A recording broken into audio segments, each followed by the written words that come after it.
चला विद्यार्थ्यांनो, आज आपण बुद्धिमत्तेचं तिसरीचं चौथं लेक्चर बघतो. ह्याच्यामध्ये आपण काय बघणार आहोत? मागच्या लेक्चरमध्ये आपण काय बघितलं? मागच्या लेक्चरमध्ये आपण वर्गीकरण वगैरे ही कन्सेप्ट समजून घेतली. तर ह्या लेक्चरमध्ये आपण काय करत आहोत? पाण्यातील आकृती.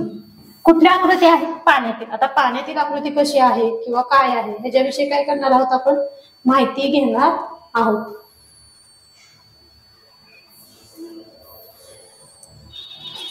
आता बघा, कुठली आकृती बघतोय आपण? पाण्यामध्ये जी काय आकृती, आपल्याला ह्याच्यावर एक आधारित प्रश्न विचारतात की ह्यातली पाण्यातील आकृती कोणती. आता पाण्यात आकृती दिसती, बरोबर आहे. आता हिने डॉट कुठे दाखवलं तर बाळांनो? खालच्या साईडला दाखवलं.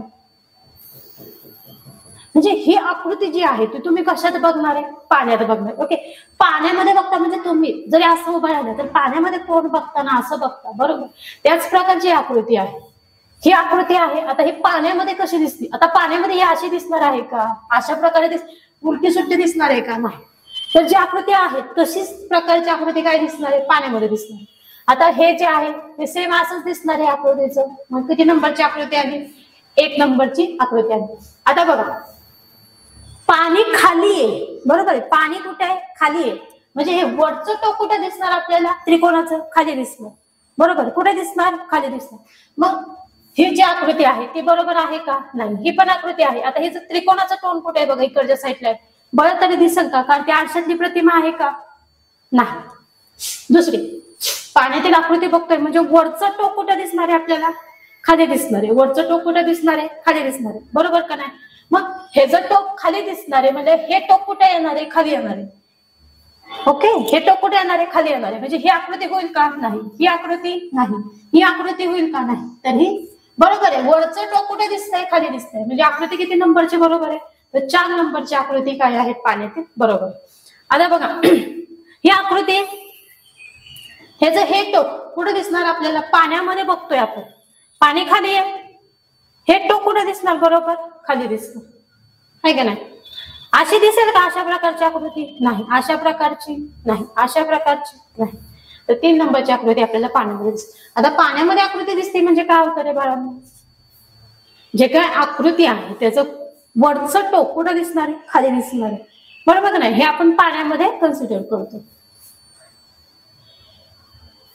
इथं पण तसंच आहे. आता हा काय तयार झालाय बाळांनो? वाय तयार झालाय. आता हे टोक राहू दे, पण वाय तयार झालाय, बरोबर का नाही? आता पाण्यामध्ये मी जेव्हा वाय बघल तेव्हा तो कसा दिसणार आहे? अशा पद्धतीने दिसणार आहे का नाही? उलटा वाय दिसेल ना? का वायचं इकडे तोंड होणार आहे का? इकडं होईल का? इकडं होईल का? नाही होणार ना. सेम आहे तिचा आकृती. जी वर आहे तीच कशी दिसणार? खाली दिसणार आहे. ओके, पाण्यामध्ये दिसणार.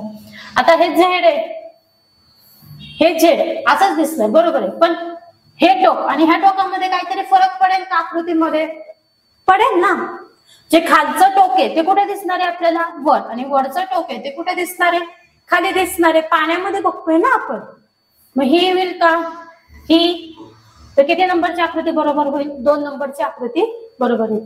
आता हे काय उलट करा किंवा सुलट करा, तसंही पाण्यामध्ये तुम्ही बघा, ही सेम ऍज इट इज आकृती तशीच आपल्याला पाण्यामध्ये दिसणार आहे, बरोबर. म्हणजे जो वरचा भाग आहे, जेव्हा आपण पाण्यातील आकृत्या बघतो तेव्हा वरचा भाग आपल्याला कुठे दिसतो? खाली दिसतो. आणि खालचा भाग कुठे दिसतो? वर दिसतो. हे पाण्यामध्ये आकृतीमध्ये होत असते. आता आरशातील आकृती आहे. आरशातील आकृती काय सांगते? आता आपण चेहरा बघतो आपला आरशामध्ये, बरोबर. मी अशी उभा आहे, असं आहे, असं बघितलं. माझा हा हात कुठला होतोय? ह्या साईड मध्ये माझा आरशामध्ये तोंड आहे, बरोबर. समोर बघते, हा माझा कुठला हात आहे? डावा आहे. हा कुठला आहे? उजवा आहे. मी अशी बघते, बरोबर आहे. बघा, आता आरसा इकडं असताना ही प्रतिमा अशीच होणार, फक्त हे वरचं चिन्ह खाली जाणार, खालचं चिन्ह कुठे येणार? वर येणार. का? तर आपण आरशामध्ये प्रतिमा बघतोय. आरशातील प्रतिमा सेम ऍज इट इज राहणार. आता ही बघा, ही प्रतिमा पूर्णपणे चेंज झाली. ही प्रतिमा पूर्णपणे चेंजेस आहेत. ही प्रतिमा पूर्णपणे चेंजेस आहेत. आता ह्या प्रतिमेमध्ये बघा, ही प्रतिमा नाही होणार.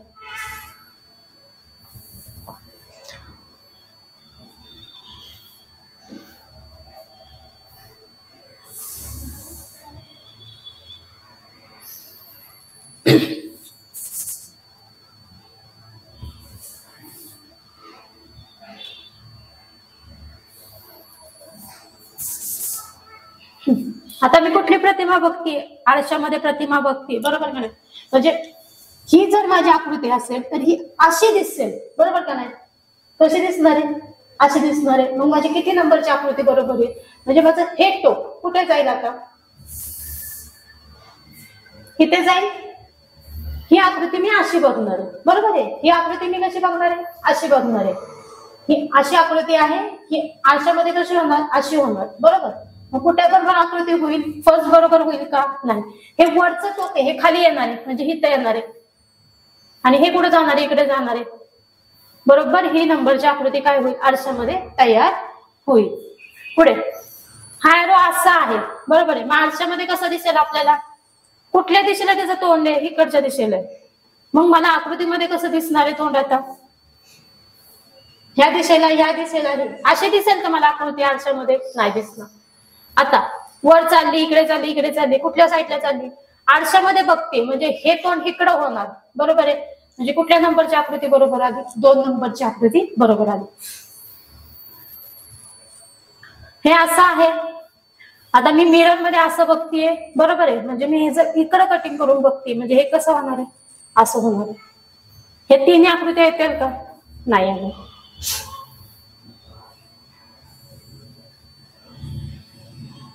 बघा ही आकृती अशी आहे. आता मी आरशामध्ये ही आकृती बघणार आहे म्हणजे माझं हे जर असं असेल, वर आहे परत खाली इकडे, मग माझ्या आरशामध्ये आकृती कशी होणार आहे? अशी होईल का? सेम ऍज इट इज आकृती इथे होईल का? नाही होणार. आता हे फिरणार आहे, ही आकृती काय होणार आहे? फिरणार आहे ना थोडी आरशामध्ये गेलं. मग ही अशी होऊ शकते किंवा अशी होऊ शकते. अशी होऊ शकते का? नाही. ही अशी पाण्यातली आकृती, ही होऊ शकत नाही. ह्या 2 आकृत्यांमध्येच आपल्याला चॉईस करावी लागणार आहे. आता बघा ही आकृती अशी फिरली, बरोबर आहे? म्हणजे हे टोक कुठे जाणार आहे? इथे जाणार आहे, बरोबर आहे? आलं. किती नंबरची आकृती बरोबर आली? 3 नंबरची आकृती आरशातील बरोबर आली. त्याच्यानंतर पुढची कॉन्सेप्ट काय येते आपला? समसंबंध. आता बघा पहिले आणि दुसरे पद यांचा संबंध शोधून त्याचप्रमाणे तिसरे आणि चौथे पद यांचा संबंध लावून. आता पहिले आणि दुसरे पद यांचा संबंध शोधून म्हणजे पहिल्या आणि दुसऱ्या पदाचा जो काही संबंध आहे तो शोधून घ्यायचा. त्याचप्रमाणे तिसरे आणि चौथ्या पद यांचा संबंध लावायचा. आता बघा या कॉन्सेप्ट मध्ये काय आहे की पहिल्या आणि दुसऱ्या पदाचा काय संबंध आहे? पहिले पद आणि दुसरे पद यांचा काहीतरी संबंध असला तर आपण तिसरे आणि चौथे पद काय करू शकतो? सहज शोधू शकतो. कुठले पण पद घ्या तुम्ही, पहिल्या आणि दुसऱ्या पदाचा जो संबंध आहे तो तिसऱ्या आणि चौथ्या पदाचा काय येतो? सहसंबंध येतो. आता बघा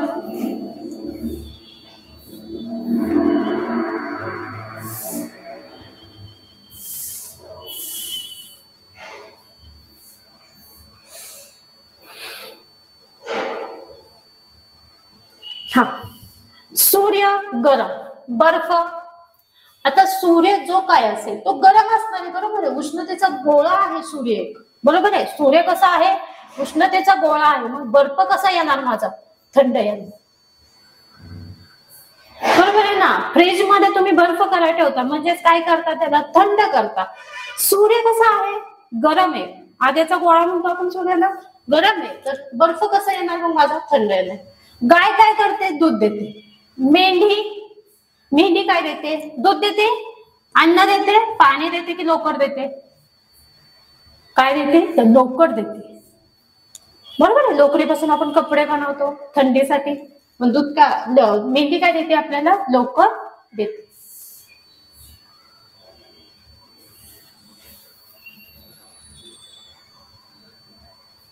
पुढे शाळा आहे. शाळेमध्ये कोण असतात? विद्यार्थी असतात. रुग्णालयामध्ये कोण असणार आहेत? मग शिक्षक असतील का? नाही. शिक्षकांचा काय संबंध येतो रुग्णालयामध्ये? काहीच येत नाही. औषध, रुग्ण आणि डॉक्टर. आता बघा शाळेमध्ये कोण शिकतात? विद्यार्थी शिकतात. आता विद्यार्थी आता कन्फ्युज करण्यासाठी आहे, डॉक्टर घ्यायचं की रुग्ण घ्यायचं की औषध घ्यायचं? हा बघा सगळ्यावर आहे. शाळेमध्ये कोण शिकायला येतं? विद्यार्थी येतात. मग रुग्णालयामध्ये कोण जाणार? रुग्ण जाणार ना. जे आजारी तेच जाणार ना दवाखान्यामध्ये. रुग्णालय म्हणजे काय? आपलं हॉस्पिटल, दवाखाना, बरोबर का नाही? शाळेमध्ये शिकण्यासाठी कोण जातात? विद्यार्थी. मग रुग्णालयामध्ये कोण जाणार? कोण जाणार? रुग्ण जाणार.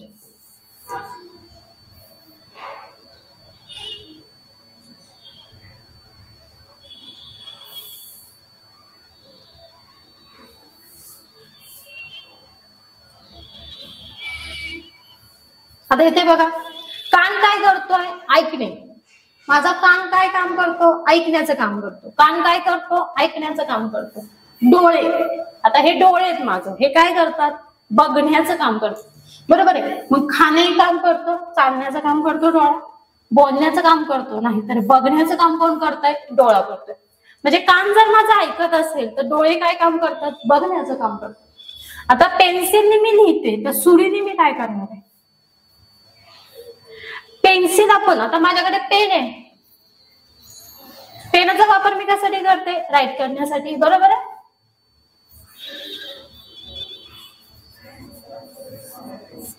ओके, राईट करते ना मी काहीतरी, पेन्सिलने मी काय करते?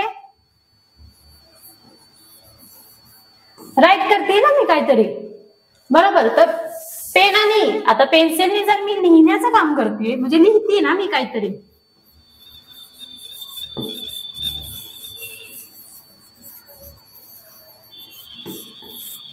बरोबर आहे. रायटिंगचं काम करते मी पेन्सिलने.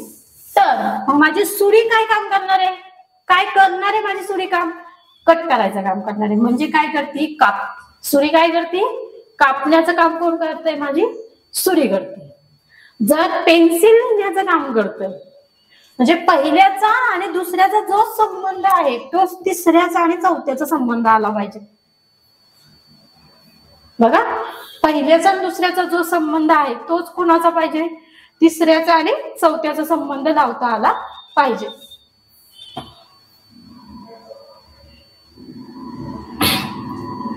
बघा, ही जी कन्सेप्ट आहे ह्याच्यामध्ये तुम्हाला काय सांगितलं रे बाळांनो? सहसंबंध लाव.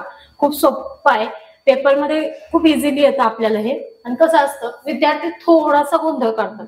जसं की हा प्रश्न घ्या, हा प्रश्न घ्या, शाळा आणि विद्यार्थी. प्रश्न सरळ आहे, शाळा विद्यार्थी ह्या दोघांचा काहीतरी संबंध आहे ना? शाळेमध्ये विद्यार्थी शिकण्यासाठी जातात, बरोबर आहे. तर विद्यार्थी काय म्हणतात? रुग्णालयामध्ये डॉक्टर असतो. आता शाळा शिक्षक दिला असतं तर रुग्णालयामध्ये डॉक्टर आला असतं, बरोबर आहे. किंवा काय विद्यार्थी म्हणतात औषध, रुग्णालयामध्ये काय मिळतं? औषध मिळतं नाही. तर ह्या दोघांचा संबंध काय हा बघायचा कधी सुद्धा. पहिल्या आणि दुसऱ्या गोष्टीचा जर तुम्ही संबंध बघितला तर तुम्ही तिसऱ्या आणि चौथ्या गोष्टीचा काय करू शकता? संबंध लावू शकता. मनाचे संबंध इथे लावायचे नाही, प्रश्नानुसार जायचं. शाळेचा संबंध जर विद्यार्थ्याशी असेल तर रुग्णालयाचा संबंध कोणाशी असणार आहे? 100% रुग्णाशी असणार. रुग्णच काय करतो? रुग्णालयामध्ये येतो. विद्यार्थी शाळेमध्ये जातो तर म्हणजे रुग्णालयामध्ये रुग्णच येतो. अशा प्रकारचं काय असतं? सहसंबंध असतो.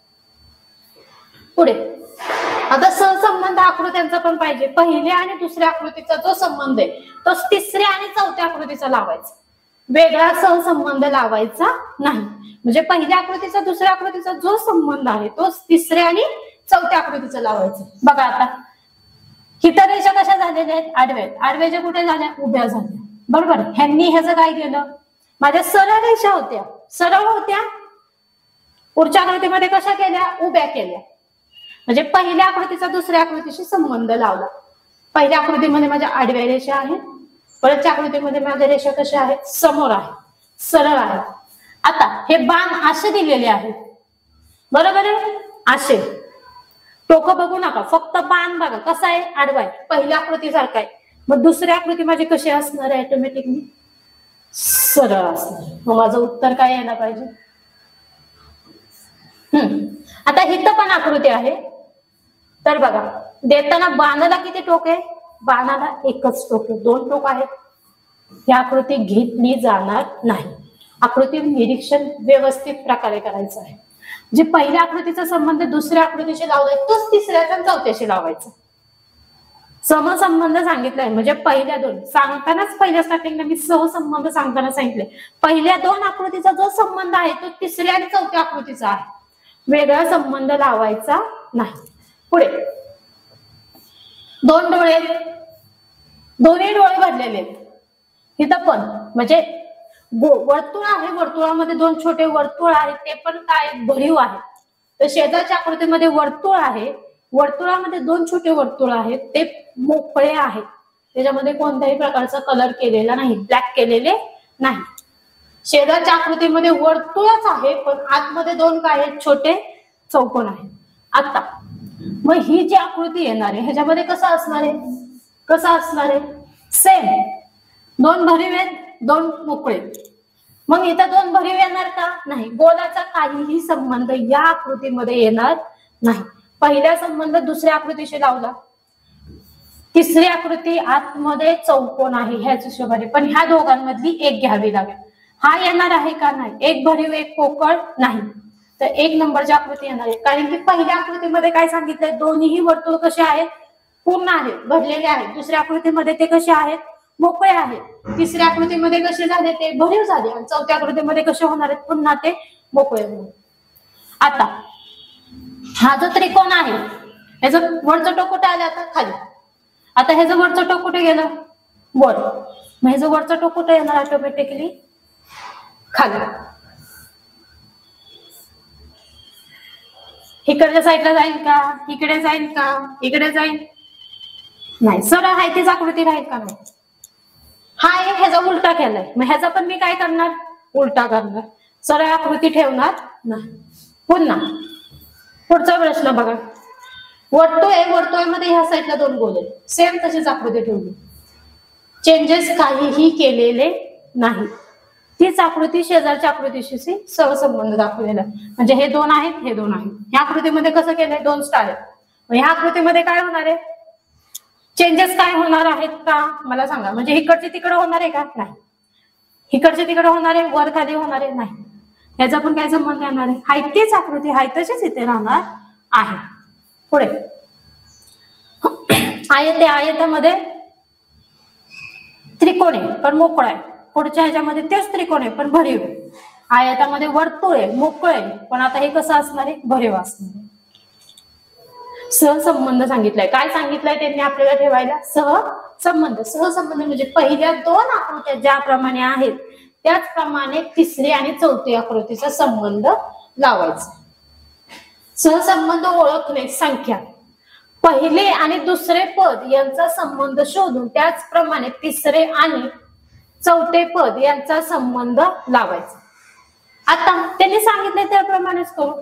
आता पहिले आणि दुसरे पद जर माझ्याकडे पहिल्या पदाला जर 4 अंक असेल काय अंक आहे 4 आणि दुसऱ्या पदाला 8 लिहिले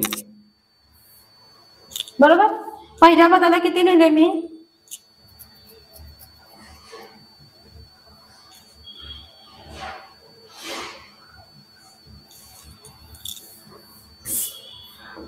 पहिल्या पदाला किती लिहिले मी 4 बरोबर. दुसऱ्या पदाला किती लिहिले मी 8.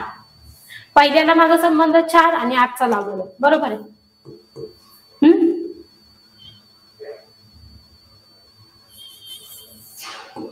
मग इथं काय येणार बघा समसंबंध संख्यामध्ये कसे ओळखतात. हा दोघांचा जो संबंध आहे तो संबंध या दोघांशी लावायचा म्हणजे या दोघांचा जो काय संबंध आहे तो पुढच्या दोघांशी काय करायचा आहे संबंध लावायचा आहे. आता 4 एके 4 4 दुने 8 म्हणजे 2 गुणिले 4 4 गुणिले 2 केले 4 दुने 8 म्हणजे 6 एके 6 6 दुने 12.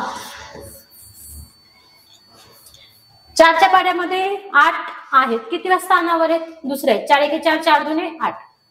6 च्या पाड्यामध्ये ह्याला जर 2 निघून जाईल मग ह्याला पण किती निघूनणार आहे मी 2 ने 6 दुने 12. काय सांगतोय ते पहिले आणि दुसरे पद यांचा संबंध शोधून त्याचप्रमाणे तिसऱ्या आणि चौथ्या पदाचा संबंध लावायचा.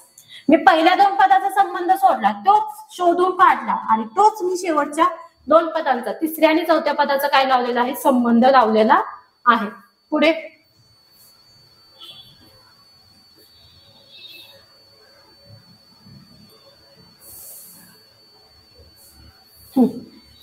आता इथं 2 आहे,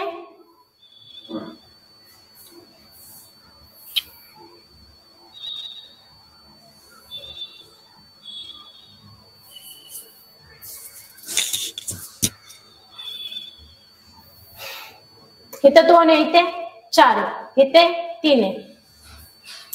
आता हे 2 कसे आले, 2पासून 4 कसे तयार झाले पहिले हे काढूया. 2चा पाढा आहे, देख के बे, बे 2 4 आले 4. आलं का 4 उत्तर इथं. आता ह्या 3ला पण किती गुणावं लागणार आहे, 2नीच लावणार आहे ना, कारण की इथं गुणताना मी 2ला किती गुणलंय, 2ने गुणलंय. मग 3ला गुणताना मी किती गुणणार आहे, 2. 3 2 6, 3 2 6. मग माझं उत्तर किती येणार आहे, 6. कसं काढलं मी, 2 गुणिले 4 बे 2 4, 3 2 6. आता 5च्या पाड्यामध्ये 25 आहेत का, 5 1 5, 5 2 10, 5 3 15, 5 4 20, 5 5 25 म्हणजे 5 गुणिले 5 बरोबर किती आलं उत्तर माझं 25. म्हणजे 5ला किती गुणलं मी, 5. बरोबर आहे. मग मी इथं काय करणार, 8ला किती गुणणार, किती गुणणार, मी 5लाच 5ने गुणलं म्हणजे मी 5चा वर्ग काढला, तर मी इथं 8लाच कितीला गुणणार आहे, 8ने कितीला गुणणार आहे, 8ने. म्हणजे 8 गुणिले 8, 8 64. बघा विद्यार्थ्यांना कळतंय का, काय केलंय, सहसंबंध लावला.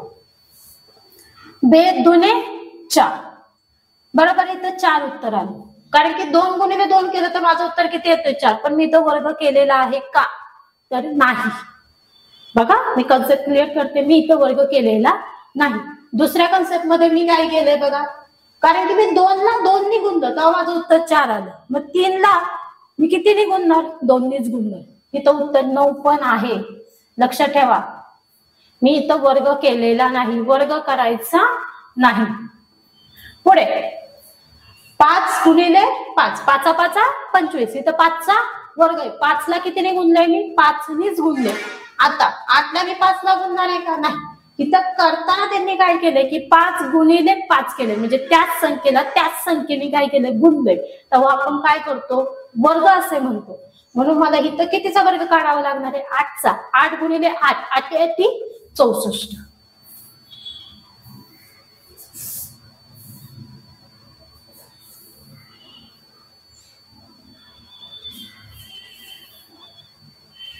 पुन्हा 9 आणि 18, 9 1 9, 9 2 18.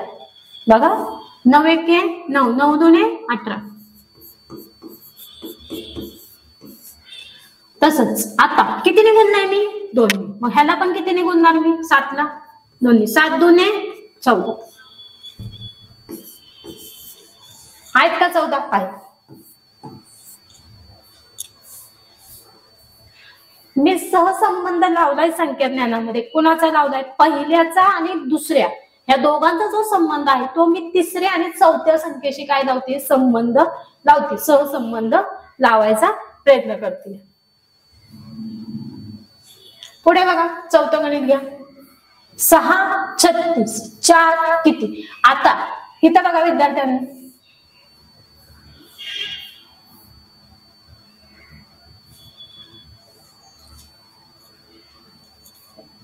6चा वर्ग किती आहे, 36. किती आहे,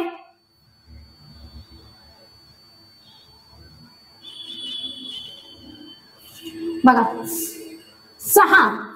6च्या पाड्यामध्ये 36 कुठल्या स्थानी आहे, 6 1 6, 6 2 12, 6 3 18, 6 4 24, 6 5 30, 6 6 36. म्हणजे मी 6 गुणिले 6 केले तेव्हा माझं उत्तर किती आलं, 36 आलं. बरोबर आहे.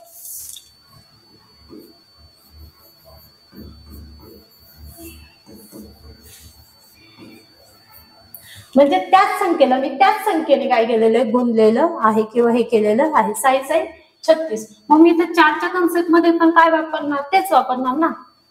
मी 6लाच 6ने गुणलंय, मग मला 4लाच कितीने गुणावं लागेल? 4ने गुणावं लागेल. काय करावं लागेल? 4 गुणिले 4. 4 एके 4, 4 दुने 8, 4 त्रिक 12, 4 चौक 16. आलं माझं उत्तर 16. आलं. आता इथे किती आहेत? 12. इथे किती आहेत? 6. इथे किती आहेत? 8. आता ह्यांचा सहसंबंध कसा लावायचा बघा.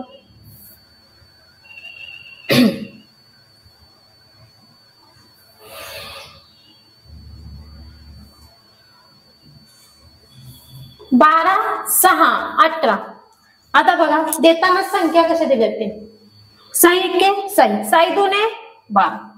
जेव्हा मी 6ला 2ने गुणेल तेव्हा माझं उत्तर किती येईल? 12 येईल. बरोबर आहे. बरोबर आहे का? मग मी इथं काय करणार? 6च्या पाड्यामध्ये 12 आहेत का? आहेत. पण संख्या उलट्या दिलेल्या आहेत. आधी 6 दिलंय का? नाही. आधी 12 दिले, नंतर किती दिलंय? 6 दिले. म्हणजे 6 एके 6, 6 दुने 12. बरोबर आहे. आता इथं 18 आहे. बरोबर आहे. 15च्या पाड्यात 15 पेक्षा 18 मोठी संख्या. इथं काय संबंध येईल का? 12चा 12 के 12 12 दुने 24 येतो. नाही. 6 एके 6, 6 दुने 12 येतोय. ह्याचा पण काय संबंध येणार नाही. 9 एके 9, 9 दुने 18.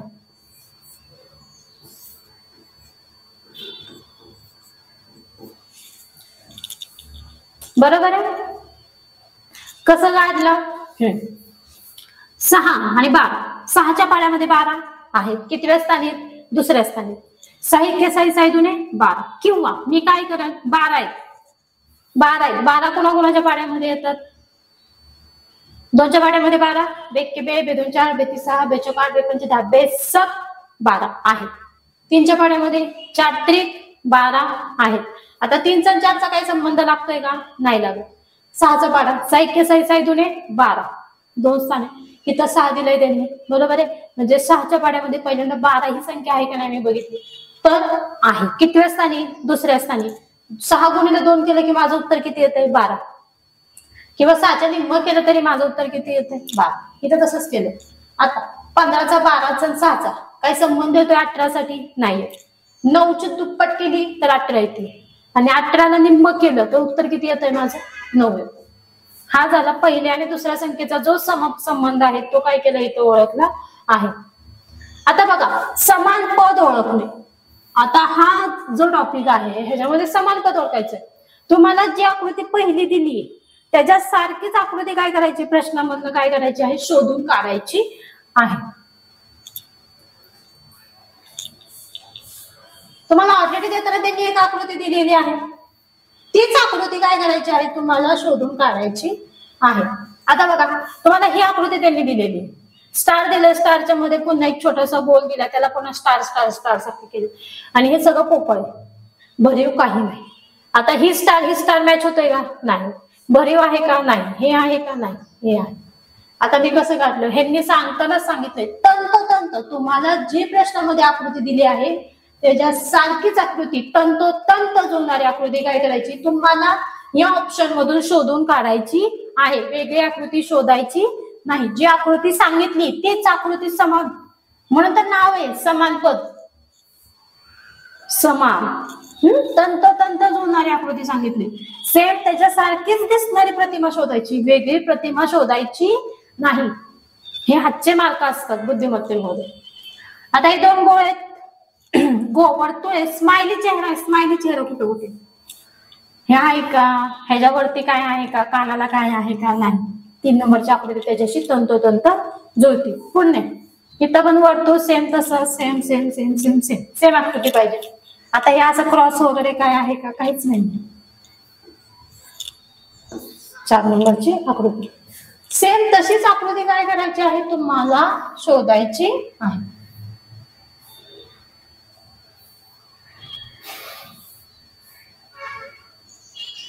इथं प्रश्न दिलाय बघा. हे 3ही प्रश्न तुम्ही स्वतः सोडवा. आपल्या स्वाध्याय पुस्तिकेमध्ये पण आहे ते 3ही प्रश्न तुम्ही स्वतः सोडवा.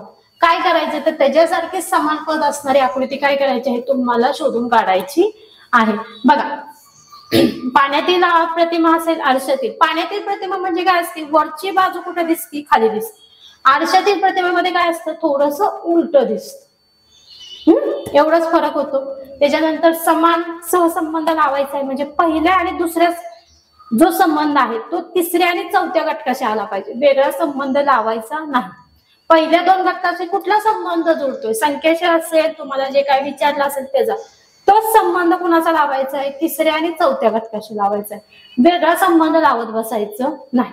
त्याच्यानंतर तंतोतंत जुळणारी आकृती, पेपरमध्ये एक तरी प्रश्न हा असतोच आणि हातचे 2 मार्क असतात, सोडायचे नाही. ह्याच्यासारखीच दिसणारी आकृती शोधायची, तिथं काय करायचं, त्या ऑप्शनला काय करायचं, उत्तर काढून टाकायचं. त्याच्यासारखीच, त्याच्या आतमध्ये पण काय नको आणि त्याच्या बाहेर पण काय नको, सेम त्याच्यासारखीच दिसणारी आकृती काय करायची, शोधून काढायची आहे. तुम्हाला इथपर्यंत लेक्चर झालेलं आहे. थँक्यू.